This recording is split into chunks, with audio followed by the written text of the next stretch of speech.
دستار ہو گئی غوث پاک کی. 25 سال غوث پاک 25 سال کے ہو گئے. بچپن میں نوچی ہوئی لاش کے سامنے غوث پاک نے کیا کہا تھا؟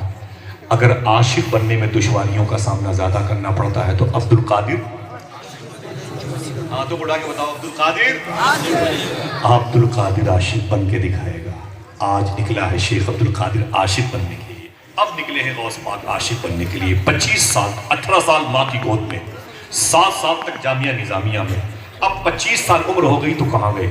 بغداد شریف شہر سے 40 کلومیٹر کے فاصلے پر ایک شہر ہے جسے مدائن کہتے ہیں.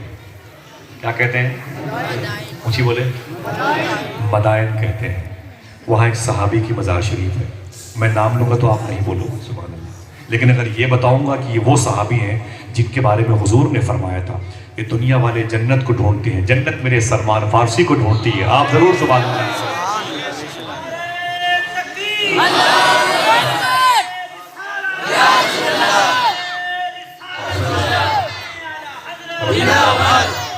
یا شیخ عثمان، شکر کے جوش میں جو ہے وہ تجھے کیا جانے.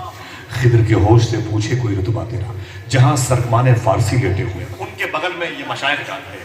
1.25 لاکھ حضور کے غلاموں میں ایک سب سے پرائیویٹ صحابی تھے حضور کے، جن کو رازدار مصطفیٰ کہا جاتا تھا. ان کا نام تھا حذیفہ یمانی. وہ بھی وہیں لیٹے ہوئے. جو جانا چاہتا ہو سبحان اللہ کہتے ہیں. ان کے بغل میں آپ کے گھروں میں کونڈا کی نیاز ہوتی ہے؟ بولو بھائی، کونڈا کی نیاز ہوتی ہے کس چیز پہ؟ ماشاءاللہ ہوتی ہے، بڑی بات ہے. اب وہ تہذیب ہے، وہ کلچر ہے، وہ کچھ بھی کوئی چیز بنائے ہوتی ہے. کونڈا کی نیاز جن کے نام سے ہوتی ہے ان کا نام امام جعفر صادق ہے. ان کے سگے بھائی وہیں لیٹے ہوئے. ان کے سگے ابو مدینے میں ہیں. ان کے سگے پوتے کاظمین میں ہیں. ان کے سگے پر پوتے مشہد ایران میں ہیں. ان کے سگے پر پوتے کے بیٹے بغداد سٹی میں لیٹے ہوئے. ٹھیک ہے. امام طاہر. ان کے بغل میں مدینہ شریف میں کوئی گیا ہے مدینہ؟ کتنے لوگ ہاتھ اٹھائیں بھائی؟ ماشاءاللہ بھائی ہے اور ایک ادھر ہے. اور کوئی مدینہ شریف گیا ہے؟ اچھا گھر تو بڑے اچھے اچھے نظر آتے ہیں بھائی. کوئی مدینہ شریف میں 2-3 لوگ گئے ہوئے ہیں تو کیا آپ لوگوں کے لیے چندہ وندہ کیا جائے گا؟ رسید چھپوائی جائے گی مدینہ جانے کے لیے؟ ہاں گھروں میں ٹائلس یہ موزیک یہ پتھر اٹالین سامان لگتے نظر آتے ہیں، بلڈنگیں نظر آتی ہیں.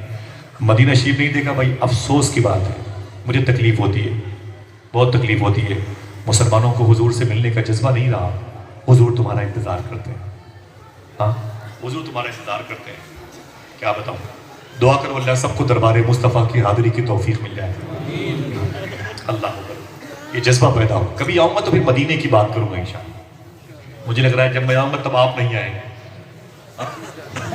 بقیہ اللہ اس کے رسول کی مرضی ہے. نہیں آؤں گے تب بھی آپ کے گھروں کے دروازوں پہ کھڑو کے حضور کی باتیں کرو، دوڑا دوڑا کے مدینے کی باتیں کرو. میرا کام ہی یہ ہے. میرے شیخ تاج الشریعہ نے مجھے یہی کام دیا ہے. آسان باتیں اپنے دماغ میں رکھیں، ذہن پہ رکھیں، تبدیلی لائیں. آپ کی وجہ سے معاشرے تبدیل ہو گئے. سرکار غوث اعظم رضی اللہ عنہ وہاں آئے.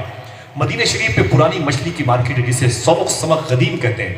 اسی مارکیٹ کے بغل میں ایک مسجد ہے جسے مسجد حرام کہتے ہیں. مسجد حرام کے پیچھے ایک پہاڑ ہے، اس پہاڑ کو غار سجدہ کہتے ہیں.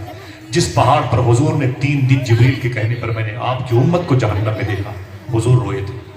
میں اس پہاڑ پر ایک ایک رات میں 2-2 مرتبے جاتا ہوں. گیا ہوں اس پہاڑ پہ. گولی مارتے پولیس والے. اب تو بڑی بہت سہل ہو گیا. جب میں جاتا ہوں بہت مشکل کام تھا. مدینہ شریف پراپر مدینہ میں بہت عظیم الشان معتبر جگہ ہے. یہ جبل صلاح کے دامن میں. کبھی چلیں گے تو بتاؤں گا انشاءاللہ. اسی سوق سمق قدیم کی مارکیٹ کے ایک مسجد کی جگہ پر جو گھر تھا جناب جابر کا، ایک بیٹا پیدا ہوا تھا جس کا نام تھا عبداللہ. یہ عبداللہ تابعی ہے، ایک روایت میں صحابی ہے. ان کی مزار شریف بھی مدائن ہے.